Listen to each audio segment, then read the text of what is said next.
सर्व माझ्या भीम सैनिकांना माझा क्रांतिकारी जय भीम आणि जय संविधान।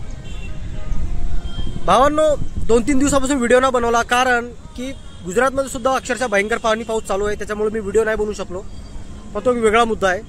ठीक आहे, तर आजचा मुद्दा भावांनो, 14 एप्रिल आल्यानंतर आपण डॉक्टर बाबासाहेब आंबेडकर यांचे मोठे मोठे बॅनर लावतो व 6 डिसेंबर आल्यानंतर सुद्धा आपण मोठे मोठे बॅनर लावून प्रत्येक चौकामध्ये उभारण्यात येते व आता 14 ऑक्टोबर आल्यानंतर सुद्धा काही बॅनर वगैरे आपल्या चौकामध्ये आपल्याला बघायला मिळतील।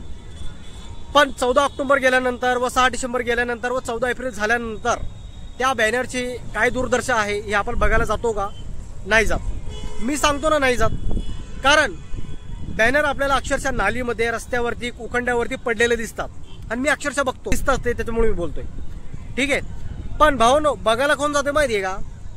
जे कुत्रे सतत महामानव डॉक्टर बाबासाहेब आंबेडकर यांचा विचारधारेचा, यांच्या स्मारकांचा हे अपमान करत असतील, ते सतत अशा मोक्यामध्ये असतात की त्यांना कुठं ना कुठं डॉक्टर आंबेडकरांचं काय मिळावं व आम्ही त्यांना अपमानित करू, त्यांची विटंबना करू, बरोबर। आणि यातील मला असं वाटतं की थोडा दोष आपला सुद्धा आहे, कारण की आपण बॅनर तर मोठा थाटामाटान लावतो, पण त्या बॅनरची अक्षरशः काय दुर्दशा आहे ते आपण बघायला जात नाही, बरोबर।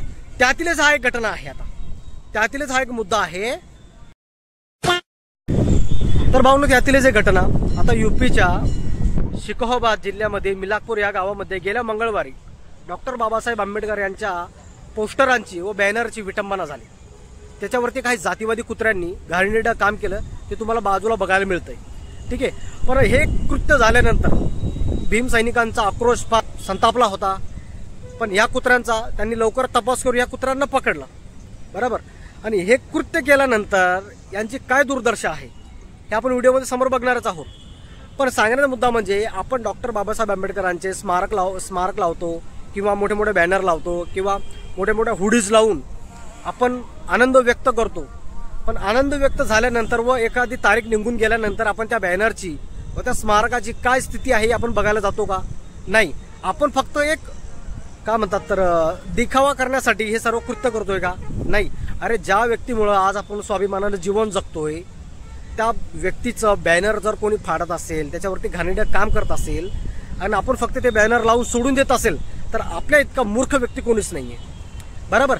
पण हे जे कुत्रे आहेत हे सतत तपास करत असतात की आम्हाला कुठं ना कुठं डॉक्टर आंबेडकरांचं काय मिळालं पाहिजे व आम्ही त्यांची विटंबना करू, बरोबर।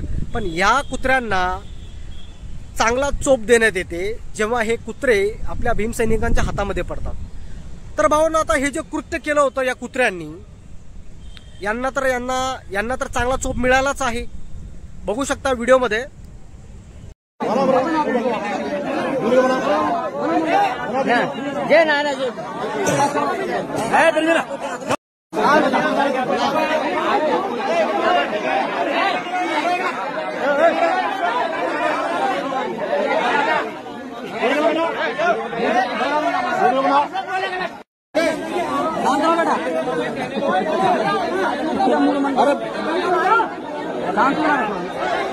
भाई बोल वो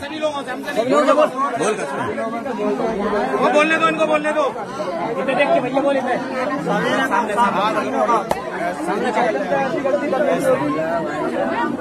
नहीं, माफी मांगो सबसे, ये गलती है। हाथ जोड़ के माफी मांगो।